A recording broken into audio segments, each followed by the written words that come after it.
శనివారం పిండి దీపం వెలిగిస్తే త్వరగా కోటీశ్వరులు అవుతారు.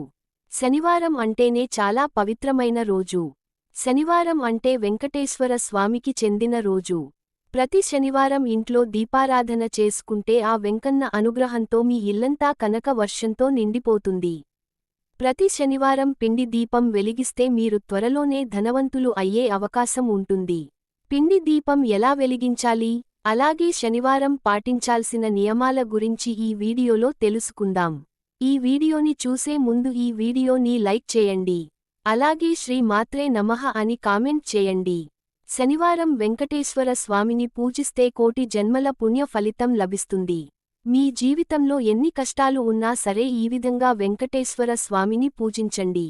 మీ సమస్యలన్నీ క్షణాల్లో తీరిపోతాయి. శనివారం రోజున ఉదయాన్నే నిద్ర లేచి చేయాలి. శనివారం తలస్నానం చేస్తే చాలా మంచిది. ఎవరైతే ప్రతి శనివారం తలస్నానం చేస్తారో అలాంటివారికి సుసంపన్నంగా ధనయోగం సిద్ధిస్తుంది. శనివారం రోజున మాత్రమే పూజ గదిని శుభ్రం చేసుకుని దేవుని పటాలను కూడా శుభ్రం చేసుకుని పసుపు రాసి కుంకుమ బొట్లు పెట్టుకోవాలి. మిగతా ఏ రోజుల్లోనూ పూజ గదిని శుభ్రం చేయకూడదు. ఇక శనివారం పూజలు చేసేటప్పుడు ముందుగా మీ ఇల్లంతా శుభ్రం చేసుకుని పూజ గదిలో ముగ్గు వేసి మీ పూజ గదిలో ఉన్న వెంకటేశ్వర స్వామి పటాన్ని పూలతో నిండుగా అలంకరించుకోండి. తులసి దళాలు అంటే వెంకటేశ్వర స్వామికి చాలా ఇష్టం. తులసి దళాలతో వెంకటేశ్వర స్వామిని పూజిస్తే కోరిన కోరికలన్నీ వెంటనే నెరవేరుతాయి. మన హిందూ పురాణాల ప్రకారం పిండి దీపానికి చాలా శక్తి ఉంటుంది. కాబట్టి ప్రతి శనివారం నాడు వెంకటేశ్వర స్వామి పటం ముందు పిండి దీపం వెలిగిస్తే మీ ఇల్లంతా అష్టైశ్వర్యాలతో నిండిపోతుంది. పిండి దీపం ఎలా తయారు చేయాలంటే కొంచెం బియ్యపిండిని తీసుకుని అందులో నీళ్లు పోసుకుని ముద్దలాగా తయారు చేసుకొని ఆ పిండితో ఒక ప్రమిదను తయారు చేసుకోండి.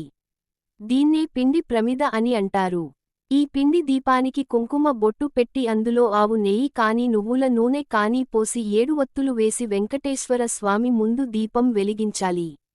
పిండి దీపం వెలిగించిన తర్వాత దీపాన్ని నమస్కరించుకొని శ్రీనివాసుని ముందు మీ సమస్యలను చెప్పుకోండి. ఇక పూజలో నైవేద్యంగా ఒక చిన్న బెల్లం ముక్కను నివేదించిన సరే. రావి చెట్టులో విష్ణుదేవుడు కొలువై ఉంటాడు. మనలో చాలా మందికి సొంత ఇంటి కల ఉంటుంది. అలాగే భూములు కొనాలనే ఆశ ఉంటుంది. అలాంటివారు ప్రతి శనివారం రోజున రావి చెట్టు కింద ఒక నెయ్యి దీపం వెలిగించి రావి చెట్టుకు 11 ప్రదక్షిణాలు చేసే మీ సొంతింటి కల ద్వారా నెరవేరుతుంది. చీపురును లక్ష్మీ స్వరూపంగా భావిస్తారు. శనివారం రోజున కొత్త చీపురును కొంటే మీ ఇంట్లోకి ధనలక్ష్మీదేవి అడుగుపెడుతుంది. మీ ఇలంట కనక వర్షంతో నిండిపోతుంది. అలాగే శనివారం నాడు పొరపాటున కూడా ఇంట్లో ఉన్న పాత చీపురును బయట పడేయకండి. అలా చేస్తే మాత్రం మీ ఇంట్లో ఉన్న డబ్బు మొత్తం నశించిపోతుంది. ముద్ద కర్పూరం అంటే వెంకటేశ్వర స్వామికి చాలా ప్రీతికరమైనది. కర్పూరంతో వెంకటేశ్వర స్వామికి హారతి ఇస్తే మీ కుటుంబానికి చాలా మంచి జరుగుతుంది. అనారోగ్య సమస్యలతో బాధపడేవారు ప్రతి శనివారం గోవింద నామాలను చదువుకోండి. గోవింద నామాలు చదవలేని వారు ఓం గోవిందాయ నమః అనే మంత్రాన్ని 21 సార్లు జపించండి. మంచి ఆరోగ్యం లభిస్తుంది.